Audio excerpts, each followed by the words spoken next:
एक समय था कि लालू यादव और नीतीश कुमार ने राजनीति की शुरुआत साथ में की थी। छात्र राजनीति के बाद इन्होंने बिहार की बागडोर को संभालने का काम किया। 90 के दशक में बिहार की सत्ता पर लालू यादव का वर्चस्व रहा, यानी बिहार के मुख्यमंत्री के तौर पे लालू यादव ने बिहार की गद्दी को संभालने का काम किया। वहीं नीतीश कुमार वर्तमान में बिहार के मुख्यमंत्री हैं, लेकिन अब दोनों में जानी दुश्मनी है। 2025 की लड़ाई को लेकर वार और पलटवार का जो दौर है वो बदस्तूर जारी है। बिहार के मुख्यमंत्री नीतीश कुमार हालिया दिनों में अपने बयानों और हरकतों के वजह से लगातार सुर्खियों में रहते हैं। अब कहीं ना कहीं लालू यादव को ससुरा बोलने के बाद बिहार में सियासत काफी गर्म है और बिहार के मुख्यमंत्री नीतीश कुमार के निशाने पर हैं और लगातार रोहिणी आचार्य हो, तेजस्वी हो या आरजेडी लगातार नीतीश कुमार पर हमलावर है। पूरा प्रकरण क्या है, मामला क्या है, हमारे साथ बात करने के लिए पूर्व आईपीएस अमिताभ दास सर हैं। सर,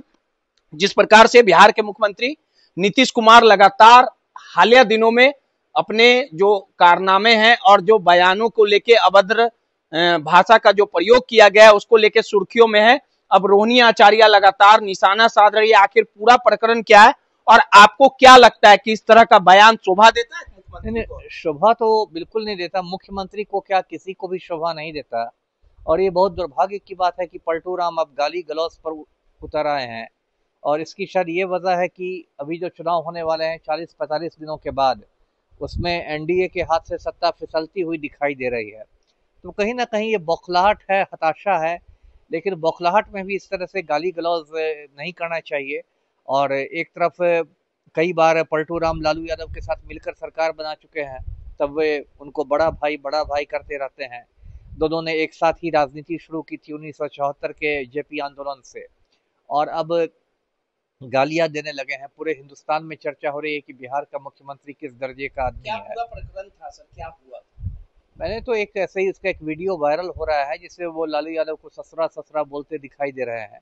तो ये तो एक तरह से लालू यादव की बेटियों को भी गाली देना हुआ।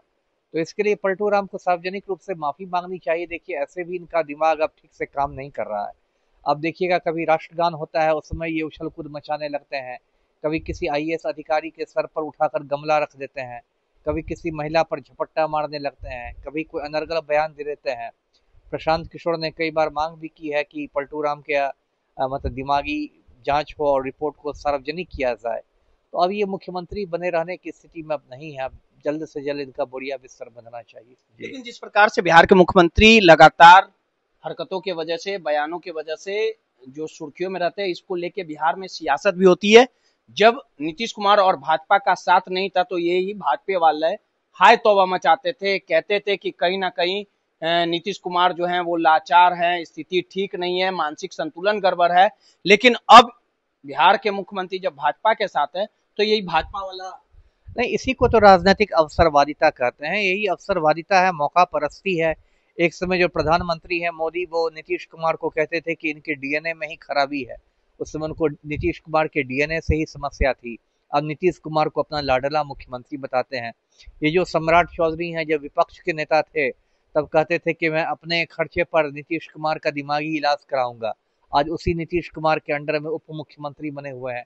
तो ये राजनीतिक अवसरवादिता है। राजनीति में अब सिद्धांत नाम की चीज नहीं रह गई है। लोग निर्लज्ज हो गए हैं, अवसरवादी हो गए हैं। जी चलिए, सीधे तौर पे ससुरा बयान पर कहीं ना कहीं सियासत गर्म है और पूर्व आईपीएस अमिताभ दास का साफ तौर पे कहना है कि बिहार के मुख्यमंत्री नीतीश कुमार लालू यादव से माफी मांगे। पटना से नटराज न्यूज के लिए रोहित यादव की रिपोर्ट।